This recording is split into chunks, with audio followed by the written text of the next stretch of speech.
ಶಿಡ್ಲಘಟ್ಟ ತಾಲೂಕಿನ ತಲಕಾಯಲ ಬೆಟ್ಟದಲ್ಲಿ ನೆಲೆಸಿರುವ ಇತಿಹಾಸ ಪ್ರಸಿದ್ಧ ಶ್ರೀ ವೆಂಕಟರಮಣ ಸ್ವಾಮಿ ಬ್ರಹ್ಮರಥೋತ್ಸವದ ಜಾತ್ರೆಯಲ್ಲಿ ವಿಶೇಷವಾಗಿ ಸೇವಾ ಮನೋಭಾವದಿಂದ ಸಾವಿರಾರು ಭಕ್ತಾದಿಗಳಿಗೆ ಅನ್ನಸಂತರ್ಪಣೆ ಮತ್ತು ಉಚಿತ ವಾಹನ ವ್ಯವಸ್ಥೆಯನ್ನು ಕಲ್ಪಿಸಿದ್ದ ಸಮಾಜ ಸೇವಕ ಕಾಂಗ್ರೆಸ್ ಮುಖಂಡ ರಾಜೀವ್ ಗೌಡರಿಗೆ ಮತ್ತು ತಾಲೂಕು ಬ್ಲಾಕ್ ಕಾಂಗ್ರೆಸ್ ಅಧ್ಯಕ್ಷೆ ಸಹನಾ ರಾಜೀವ್ ಗೌಡರಿಗೆ ದೇವಸ್ಥಾನದ ಆಡಳಿತ ಮಂಡಳಿ ಹಾಗೂ ಭಕ್ತವೃಂದದಿಂದ ಸನ್ಮಾನಿಸಿ ಗೌರವಿಸುವ ಕೆಲಸ ಮಾಡಿದರು.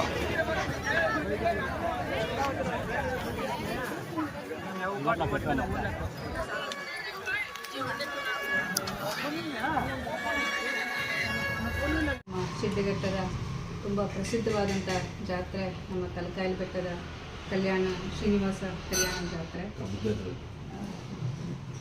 ಈ ಜಾತ್ರೆಯಲ್ಲಿ ಇದು ಕೇವಲ ರಾಜೀವ್ ಗೌಡರು ಮಾತ್ರ ಅಲ್ಲ, ಪ್ರತಿಯೊಬ್ಬ ಕಾಂಗ್ರೆಸ್ ಕಾರ್ಯಕರ್ತರು, ಕಾಂಗ್ರೆಸ್ ಮುಖಂಡರು ಮುಂದಾಳತ್ವವನ್ನು ವಹಿಸಿ ಅನ್ನದಾನ ಕಾರ್ಯಕ್ರಮವನ್ನು ಬಹಳ ಯಶಸ್ವಿಗೊಳಿಸಿದ್ದಾರೆ.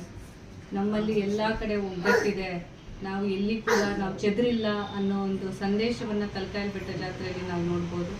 ಅದೇ ರೀತಿಯಲ್ಲಿ ಶ್ರೀಯುತರಾದಂಥ ರಾಜೀವ್ ಗೌಡರು ಡೈರಿ ಎಲೆಕ್ಷನ್ ಸಹ ತಮ್ಮ ಪ್ರತಿಷ್ಠೆ ಅಂತ ಭಾವಿಸಿ ಪ್ರತಿಯೊಂದು ಡೈರಿ ಎಲೆಕ್ಷನ್ನಲ್ಲಿ ನಮ್ಮ ಅಭ್ಯರ್ಥಿಗಳಿಗೆ ಹುರಿದುಂಬಿಸಿ ನಾಮಿನಿಗಳು, ಸರ್ಕಾರದಿಂದ ಬಂದಿರುವಂಥ ನಾಮಿನಿಗಳನ್ನು ಕೊಡಿಸ್ಕೊಟ್ಟು ಈಗ ಹಲವಾರು ಕಡೆ ನಮ್ಮ ಶಿಡ್ಲಘಟ್ಟದ ಸುಮಾರು 70% ಜಾಗದಲ್ಲಿ ಕಾಂಗ್ರೆಸ್ ಡೈರಿ ಎಲೆಕ್ಷನಲ್ಲಿ ಜಯಬೇರಿ ಪಡಿಸೋದಕ್ಕೆ ಮೂಲ ಕಾರಣಕರ್ತರಾಗಿರುವಂಥದ್ದು ಶ್ರೀಯುತ ರಾಜೀವ್ ಗೌಡರು.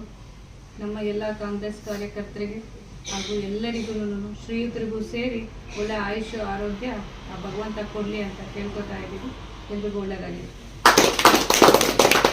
ಕಾಂಗ್ರೆಸ್ ಪಕ್ಷದ ಅಧಿಕೃತ ಅಭ್ಯರ್ಥಿಯಾಗಿ ಸ್ಪರ್ಧಿಸಿ ಅವರು ಅಧಿಕಾರ ವಂಚಿತರಾಗಿದ್ದರೂ ಕೂಡ ಜನರ ಜೊತೆ ಬೆರೆತು ಕೆಲಸ ಮಾಡ್ಕೊಂಡು ಬರ್ತಾಯಿದ್ರು. ಈ ಸಂದರ್ಭದಲ್ಲಿ ನಮ್ಮ ಜಾತ್ರೆ ತಲಕಾಯಲ ಬೆಟ್ಟ ಇಡೀ ಚಿಕ್ಕಬಳ್ಳಾಪುರ ಜಿಲ್ಲೆಯಲ್ಲಿ ಒಂದು ವಿಶೇಷವಾದಂಥ ಪ್ರಖ್ಯಾತಿಯಾದಂಥ ತಲಕಾಯಲ ಬೆಟ್ಟ ಶ್ರೀ ಲಕ್ಷ್ಮೀ ಜಾತ್ರೆ.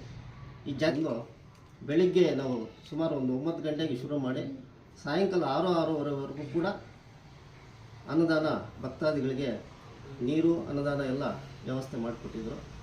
ಅದೇ ರೀತಿ ಈ ಸುತ್ತಮುತ್ತಲ ಭಕ್ತಾದಿಗಳು ಬರೋಕ್ಕೆಲ್ಲ ಬಸ್ಸಿನ ವ್ಯವಸ್ಥೆ ಅನಾನುಕೂಲವಾಗಿದ್ದರಿಂದ ಸುಮಾರು 40ಕ್ಕಿಂತ ಹೆಚ್ಚು ಆಟೋಗಳು ಇಡೀ ದಿನ ತಲಕಾಯಲ ಬೆಟ್ಟ ಸುತ್ತಮುತ್ತ ಎಲ್ಲ ಹಳ್ಳಿಗಳಿಂದ ಭಕ್ತಾದಿಗಳು ಬಂದು ಹೋಗೋಕ್ಕೆ ಆಟೋಗಳನ್ನು ವ್ಯವಸ್ಥೆ ಮಾಡಿದ್ರು.